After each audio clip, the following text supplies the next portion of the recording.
Assalamualaikum warahmatullahi wabarakatuh. Pertama-tama, perkenalkan di sini saya Bu Laili Mei Sulistiani akan menjelaskan, akan menerangkan kepada kalian semua tentang materi kimia. Untuk pertemuan kali ini, materi yang akan kita bahas yaitu asam basa.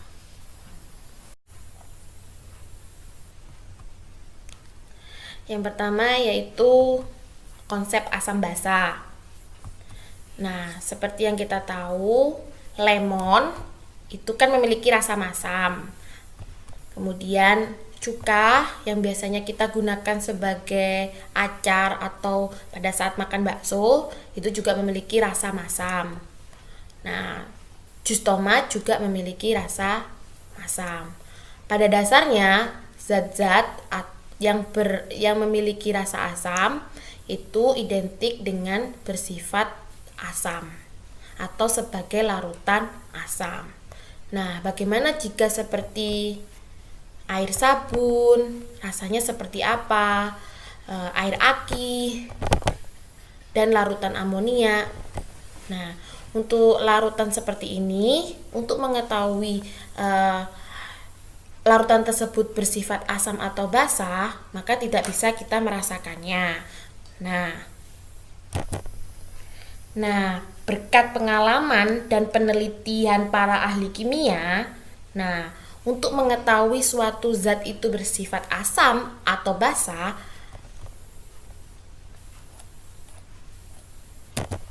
yaitu dengan menggunakan suatu alat yaitu namanya indikator asam basa. Indikator asam basa adalah zat-zat warna yang mampu menunjukkan warna berbeda dalam larutan asam dan basa. Misalnya yaitu lakmus. Nah, lakmus akan berwarna merah dalam larutan yang bersifat asam dan berwarna biru dalam larutan yang bersifat basa. Di sini contohnya yaitu indikator asam basa seperti kertas lakmus. Kemudian ada yang namanya indikator universal. Nah, pada alat indikator universal ini dapat dilihat ada ring-ring nilai pH-nya. Nah, di mana jika larutan itu bersifat asam, maka nilai pH-nya di bawah dari angka 7, kurang dari 7. Sedangkan jika larutan itu bersifat basa, maka nilai pH-nya di atas 7.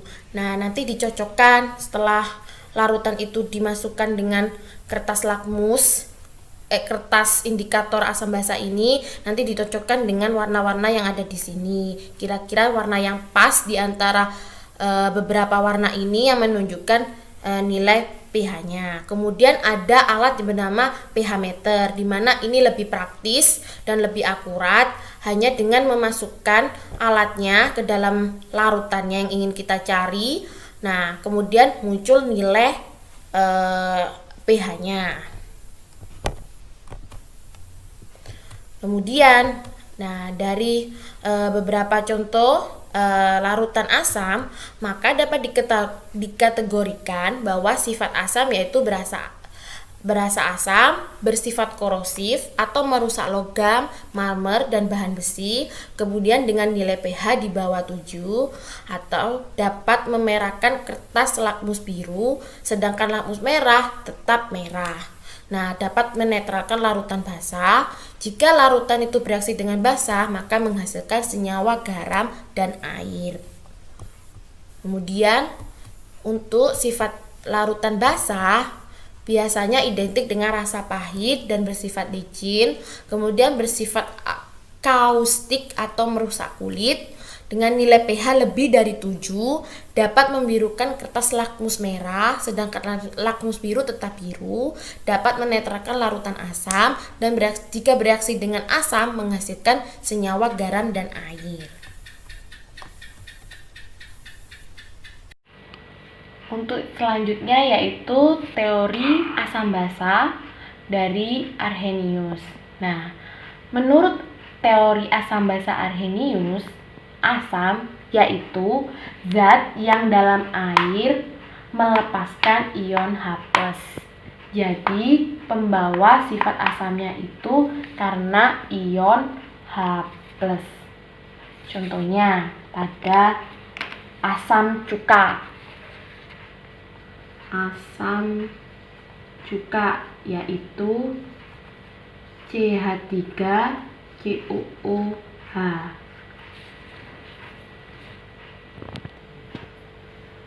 Asam cuka jika di dalam air akan mengion menjadi CH3COOH menjadi CH3COO- plus H+. Contoh lainnya yaitu HCl atau asam klorida. Asam klorida HCl, di mana akan terion menjadi H+ dan Cl-. Di sini H+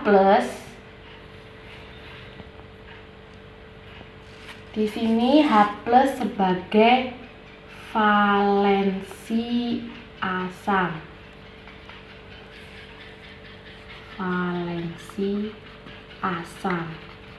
Sedangkan Cl di sini sebagai Cl- atau yang bermuatan min, ini dinamakan dengan ion sisa asam. Berarti jika di sini yang ini ion sisa asam.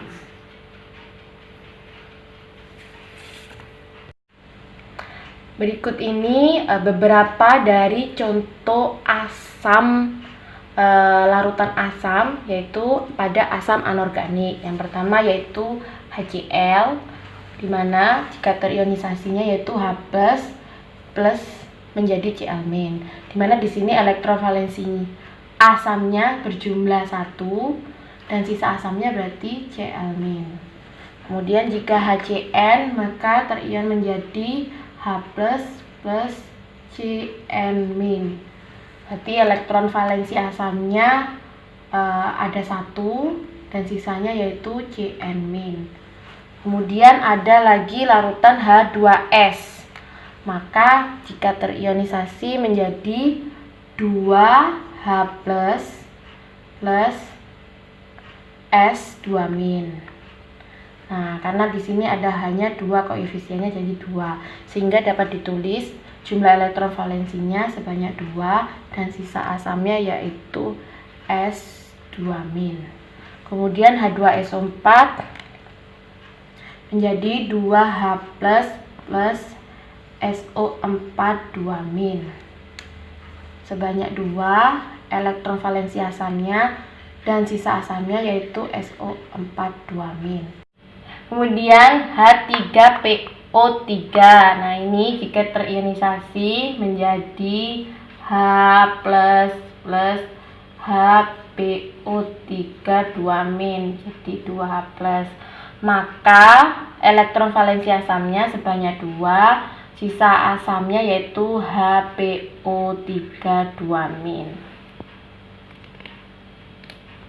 Kemudian contoh dari larutan asam organik yaitu HCOOH.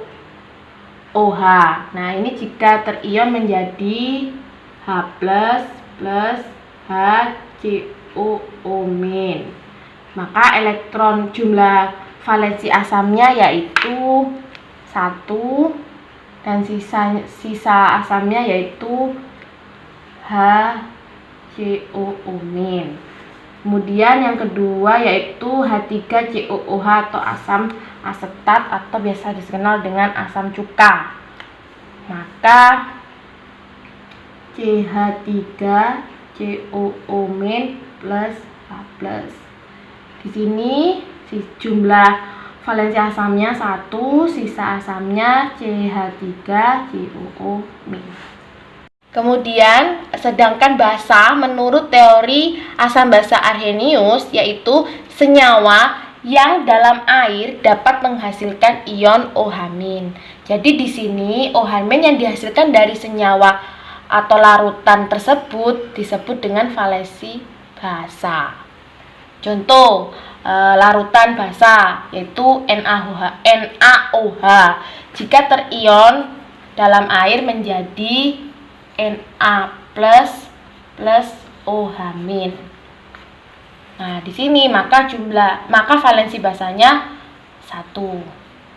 Kemudian CaOH 2 kali jika terion menjadi Ca2 plus 2OH-.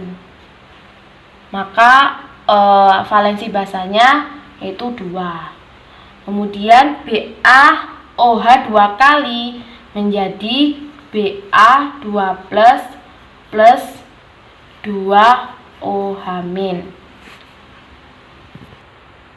Sehingga valensi basanya sebanyak 2. Sedangkan AlOH 3 kali menjadi Al3 plus 3OH-. Maka jumlah valensi basanya yaitu 3.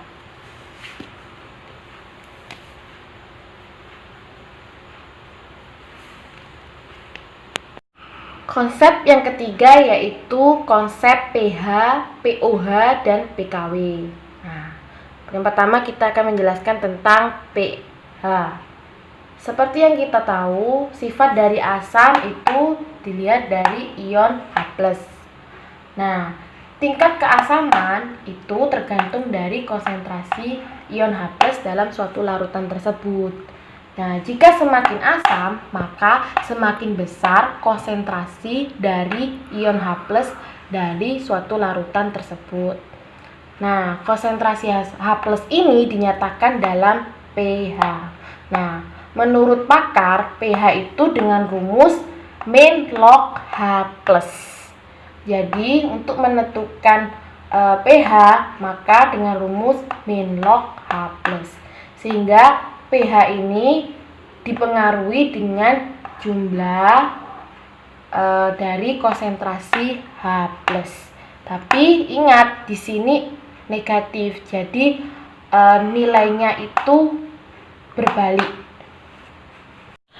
Dari rumus pH min log H+, karena min, maka jika nilai pH tinggi, maka konsentrasi ion H+-nya rendah. Nah, jika konsentrasi ion H+-nya rendah, maka keasamannya rendah.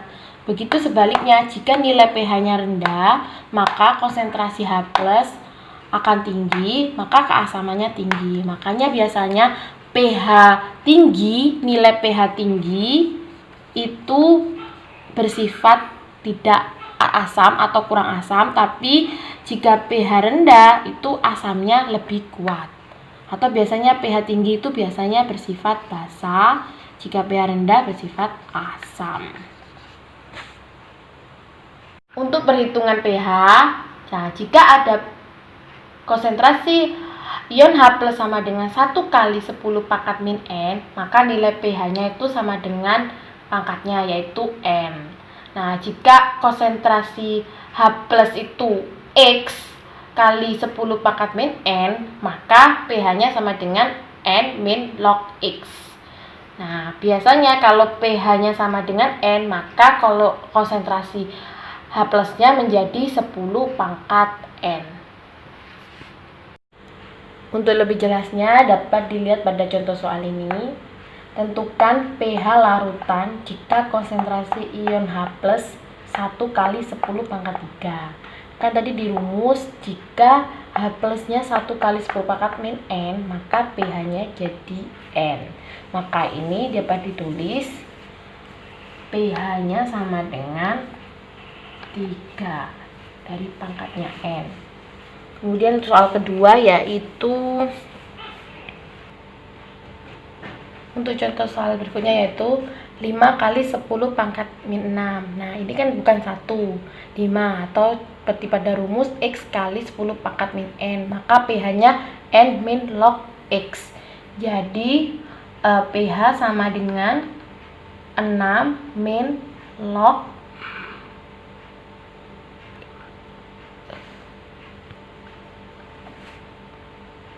log 5. Kemudian dari matematika dapat kita sederhanakan 6 min log 10 per log 2. Nah, ini bisa kita sederhanakan 6 min log 10 min log 2. Bentar ya.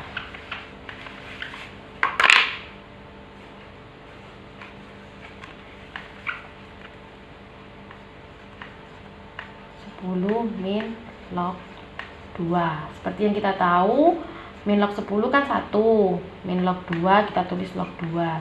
Jadi totalnya menjadi 5 plus log 2 sama dengan 5 log 2 itu 0,3, 5,3 pH-nya. Konsep berikutnya yaitu pOH. Nah, pOH di sini menyatakan konsentrasi OH-. Rumusnya juga sama seperti pH, yaitu min log OH-. Nah, kan tadi rumusnya ini sama, hampir sama seperti pH. Jadi kita jadi contoh soal, jika OH- diketahui 0,01 m, maka pH-nya sama dengan 0,01 itu kan sama dengan 10 pangkat min 2. Jadi pOH-nya sama dengan m, maka pOH-nya sama dengan 2. Gitu, jika diketahui nilai pOH 2, maka konsentrasi OH- sebesar 10 pangkat min 2. Kemudian PKW. Nah, KW di sini artinya yaitu tetapan kesetimbangan. Nah, hubungannya antara H+ sama OH-. Seperti pada bab kalian sudah mempelajari tentang larutan elektrolit dan non-elektrolit pada kelas 10. Nah, di situ kan air termasuk larutan non-elektrolit. Tetapi jika diuji dengan suatu alat dengan beda potensial yang besar, air termasuk larutan elektrolit. Karena air di sini dapat terion menjadi ion H+ dan OH-. Nah, kesetimbangan ionisasi air atau Kc itu sama dengan konsentrasi H+ dikali konsentrasi OH- per konsentrasi H2O. Nah, karena konsentrasi H2O ini dianggap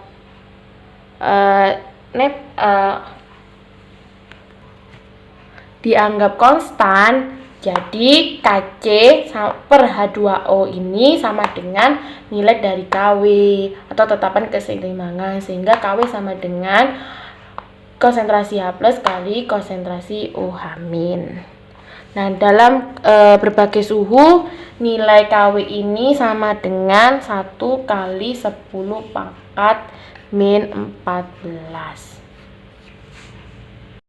Bagaimana jika hubungan H+ dengan OH-? Nah, karena tadi konsentrasi H+ OH- itu sama, maka konsentrasi H+ sama dengan konsentrasi OH- sama dengan akar dari Kw atau kesetimbangan air.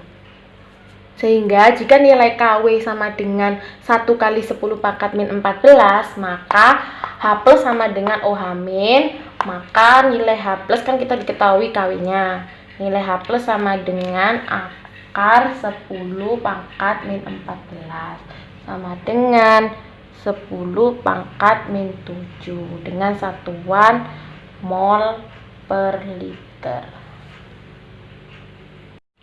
Contoh soal, berapa konsentrasi ion OH- dalam larutan ion H+ dengan konsentrasi 2 kali 10 pangkat min 3 jika Kw sama dengan 10 pangkat min 14. Nah, maka kita gunakan rumus yang tadi, yaitu H+ kali konsentrasi OH- sama dengan nilai Kw. Maka H+-nya diketahui 2 kali 10 pangkat min 3 kali konsentrasi OH- yang dicari dengan nilai Kw 1 kali 10 pangkat min 14. Maka nilai OH- sama dengan 10 kali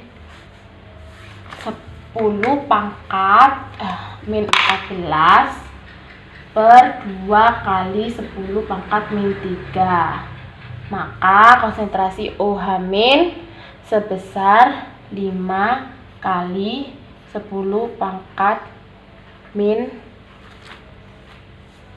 12.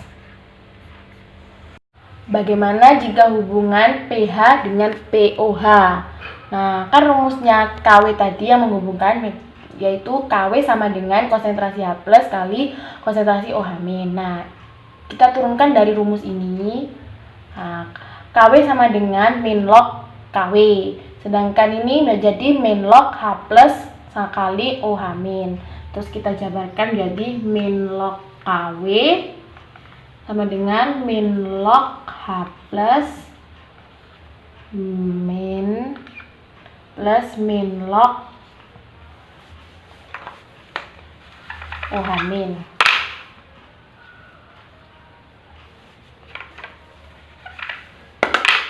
Log OH min. Nah, karena P sama dengan min log, jadi dapat dituliskan PKW sama dengan pH plus pOH. Nah, jika nilai KW tadi 10 pangkat min 14, maka nilai pH plus pOH sama dengan 14.